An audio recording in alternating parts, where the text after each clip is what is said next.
TV channel पर Congress party के नेताओं के द्वारा अक्सर ये आरोप लगते हुए सुना जाता है कि प्रधानमंत्री मोदी ने अपनी पत्नी को छोड़ दिया है।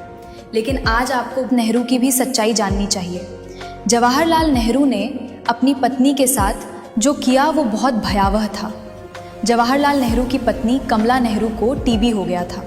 उस ज़माने में टीबी का दहशत ठीक ऐसा ही था जैसा आज एड्स का है, क्योंकि तब टीबी का इलाज नहीं था और इंसान तिल तिल तड़प तड़प कर ढांचा बनकर मरता था और कोई भी टीबी मरीज में पास भी नहीं जाता था, क्योंकि टीबी सांस से फैलती थी। लोग पहाड़ी इलाके में बने टीबी सैनिटोरियम्स में भर्ती कर देते थे। नेहरू ने अपनी पत्नी को युगोस्लाविया के प्राग शहर में दूसरे इंसान के साथ सैनिटोरियम में भर्ती कर दिया।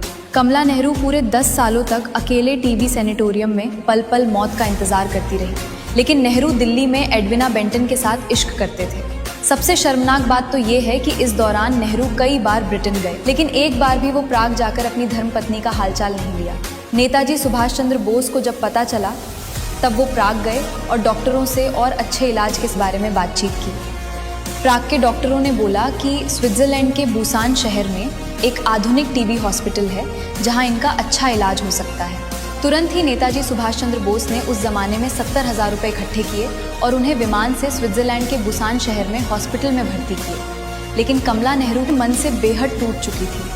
उन्हें इस बात का दुख था कि उनका पति उनके पास पिछले 10 सालों से हालचाल लेने तक नहीं आया और गैर लोग उनकी देखभाल कर रहे हैं। 2 महीनों तक बुसान में भर्ती रहने के बाद 28 फरवरी 1936 को बुसान में ही कमला नेहरू की मौत हो गई।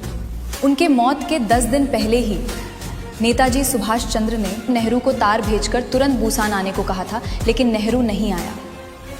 फिर नेहरू को उनकी पत्नी के मौत की खबर भेजी गई, फिर भी नेहरू अपनी पत्नी के अंतिम संस्कार में भी नहीं आया।